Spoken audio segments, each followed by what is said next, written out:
এক বছর মাত্র ৩৬৫ দিন। তুমি কি জানো আজ থেকে ঠিক এক বছর পরে তোমার জীবন সম্পূর্ণ অন্যরকম হতে পারে।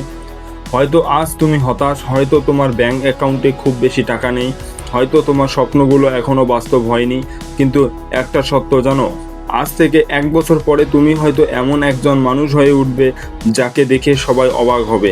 কিন্তু শর্ত একটাই, আজকের তুমি আর আগামী দিনের এক বছরে তুমি এক হতে পারবে না, কারণ তোমার ভবিষ্যৎ বদলাবে না যতক্ষণ না তুমি নিজেকে বদলাচ্ছ। আজকের ভিডিওটি শেষ পর্যন্ত দেখো, কারণ হয়তো এই ভিডিওটাই তোমার জীবনের টার্নিং পয়েন্ট হতে পারে। প্রতিদিন সকালে ঘুম থেকে ওঠার পর তোমার হাতে 24 ঘন্টা আসে, না 1 মিনিট বেশি, না 1 মিনিট কম। বিশ্বের সবচেয়ে ধনী মানুষও 24 ঘন্টা পায়, সবচেয়ে সফল মানুষও 24 ঘন্টা পায়, আর তুমিও 24 ঘন্টাই পাও। তাহলে পার্থক্য কোথায়? পার্থক্য সময়ে নয়, পার্থক্য সময়ের ব্যবহারে। কেউ 24 ঘন্টা ব্যবহার করে নিজের ভবিষ্যৎ গড়ে, কেউ 24 ঘন্টা ব্যবহার করে শুধু অভিযোগ করতে। এক বছর পরে তোমার জীবন কেমন হবে সেটা নির্ধারণ করছে তুমি আজ কি করছো। অনেকে ভাববে দরিদ্র, পরিস্থিতি, সমস্যা, ব্যর্থতা, কিন্তু না, তোমার সবচেয়ে বড় শত্রু হলো তোমার অজুহাত। আজ না, কাল করব, এখন সময় নেই, পরিস্থিতি ভালো হোক, শুরু করব। এই কথাগুলোই হাজার হাজার স্বপ্নকে মেরে ফেলছে। সত্যি বলতে বেশিরভাগ মানুষ ব্যর্থ হয় না, তারা শুরুই করে না। তুমি প্রতিদিন মোটিভেশন পাবে না, কেউ পায় না, কিন্তু সফল মানুষেরা একটা জিনিস জানে, মোটিভেশন সাময়িক, ডিসিপ্লিন স্থায়ী। যেদিন মন চায় না সেদিনও কাজ করা, যেদিন ক্লান্তি লাগে সেদিনও এগিয়ে যাওয়া, যেদিন কেউ পাশে নেই সেদিনও নিজের লক্ষ্যকে অনুসরণ করা। এই অভ্যাসেই মানুষকে অসাধারণ বানায়। বড় সাফল্য একদিনে আসে না, একদিনে কেউ ধনী হয় না, একদিনে কেউ বিখ্যাত হয় না, একদিনে কেউ চ্যাম্পিয়ন হয় না। সব কিছু শুরু হয় ছোট ছোট জয় দিয়ে। আজ 10 পৃষ্ঠা বই পড়ো, আগামীকাল 10 মিনিট ব্যায়াম করো, পরশু নতুন কিছু শিখো। এই ছোট ছোট জয় একদিন বিশাল পরিবর্তনে পরিণত হবে। তুমি কিসে ভয় পাও? ব্যর্থতার, মানুষের সমালোচনার, প্রত্যাখ্যানের, জ্ঞানে?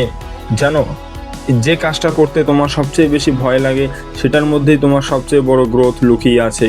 ভয়কে অনুসরণ করো, পালিয়ে যেও না। যখন তুমি বড় কিছু করার চেষ্টা করবে, অনেকেই হাসবে, অনেকেই বলবে তোর দ্বারা হবে না, স্বপ্ন দেখা বন্ধ কর, বাস্তববাদী হও। কিন্তু মনে রেখো, যারা তোমাকে নিয়ে হাসছে তারা তোমার জীবন বাঁচাচ্ছে না, তারা তোমার ভবিষ্যৎ তৈরি করছে না। তাই তাদের মতো মতামত দিয়ে নিজের ভবিষ্যৎ নির্ধারণ করো না। সফল মানুষেরা জাদু জানে না, যাদের ভাগ্য আলাদা না, তারা শুধু একটা কাজ করে যখন অন্যরা থেমে যায়, তারা অনেকবার চেষ্টা করে যখন অন্যরা হাল ছেড়ে দেয়, তারা আরেকদিন লড়াই করে যখন অন্যরা ঘুমায়, তারা নিজের স্বপ্নের জন্য কাজ করে। একটা প্রশ্ন, তুমি কি সেই মানুষ যাকে তুমি হতে চাও? যদি উত্তর না হয় তাহলে ভালো খবর আছে, তুমি নিজেকে পরিবর্তন করতে পারো, নতুন অভ্যাস তৈরি করতে পারো, নতুন দক্ষতা শিখতে পারো, নতুন জীবন শুরু করতে পারো। তোমার অতীত তোমার ভবিষ্যৎ নির্ধারণ করে না, তোমার সিদ্ধান্ত নির্ধারণ করে।